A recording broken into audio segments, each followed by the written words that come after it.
Hi, welcome to Hanwha Vision Europe Tech Tips. I'm Gordon, your trainer and guide at Hanwha Vision Europe, and today I'll show you how the device profile and schedule can assist you in the creation of your site plan. DesignPro is accessible online at designpro.hanwhavision.cloud. I advise you to first watch the video titled How Does DesignPro's Project section work before watching this video if you haven't already seen it. Profiles are a part of the project for two reasons. Firstly, specifying resolutions, frame rates, lighting conditions, recording retention, and schedules will calculate bandwidth and storage requirements for the project, which will ensure there is no oversight in network equipment and storage capacity. Secondly, in specifying resolutions, frame rates, and fields of view, it will filter the product catalog and recommend products to customers who are not familiar with our range. To demonstrate this function in DesignPro, click on the Profiles tab at the top or directly from the shortcuts on the project. There is always a default profile in any project on DesignPro. This exists to allow you to bypass this step and browse devices directly. Instead of using the default profile, I will create a new one. Click New at the top.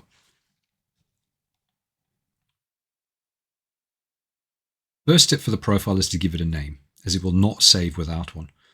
I will give it a generic name for this demonstration. Do not save the profile yet. The scene will open up on a new page that shows some examples of scene types from the busiest to the quietest. Crowded squares have a lot of motion with lots of people and objects, changing light and skies, nighttime views with darkness which will introduce noise, which increases bandwidth and storage usage.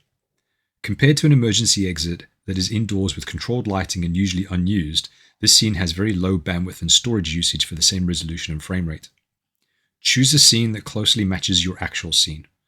This then sets the calculations in the background to display the project requirements on the dashboard. You'll see the dashboard in another video. I will choose the shopping mall scene for this demonstration. In the camera profile, set the frames per second. I am privileged to use the maximum, and I'll leave it at 25, which is the standard in the European region. YStream uses intelligent compression to minimize the bandwidth output. You can find the video on this subject on our YouTube channel. I will leave this off for this demo. Set your preferred codec for the video stream. If in doubt, use H.264 as I will. Substream is a second recorded stream used when accessing the recorded video via a mobile device like a smartphone. As the full resolution is not required on small screens, the lower resolution screen can be sent to reduce the latency in receiving it. It is important to record this stream so that the recording server isn't burdened with the job of transcoding the higher profile stream into a lower one. It is more efficient to record the stream alongside the higher stream. I will leave the frames per second on this at the default 7. Lighting conditions also help determine the bitrate. During illuminated and daylight times, a crisper picture requires less bandwidth than the nighttime scenes, since these conditions introduce noise that has the same impact as motion, even in scenes with no motion. To change the lighting conditions, set the type, like daytime, and click and drag across the 24 hours of the day to set the times. Each hour can be clicked individually.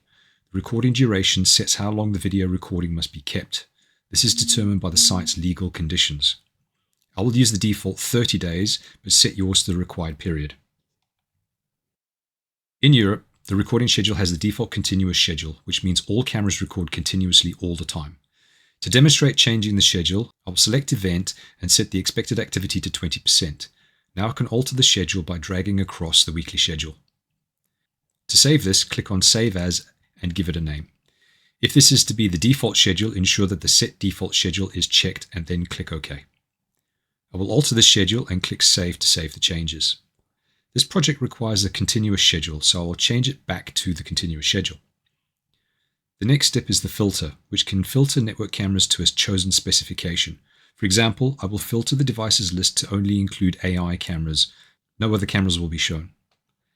There will be more on the filters in the devices video. The next section is the field of view filter.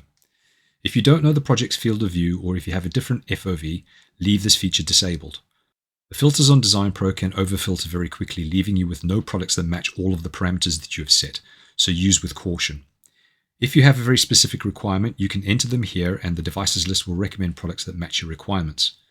Settings available are the horizontal field of view, wide and close, or narrow and far. These settings will propagate through the project. A setting like installation height benefits from this. Target distance will move the object to a specified distance to show the dory pixel density on a specific camera, which you will see in the devices video. The other setting is the camera tilt angle, which is self-explanatory. The pixel density is shown for reference here.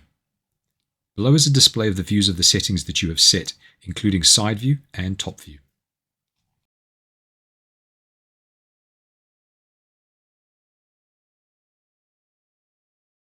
In conclusion, the DesignPro's profile page sets the calculations and product recommendations for your project, easing the process of choosing the right cameras for the project and ensuring that the network bandwidth and storage capacities are met without guesswork. Each DesignPro tab has its own video describing why it exists and how to use it, available on our YouTube channel. Have a look for those now. I hope you found this video useful. Have a great day. Thank you, and see you in the next video.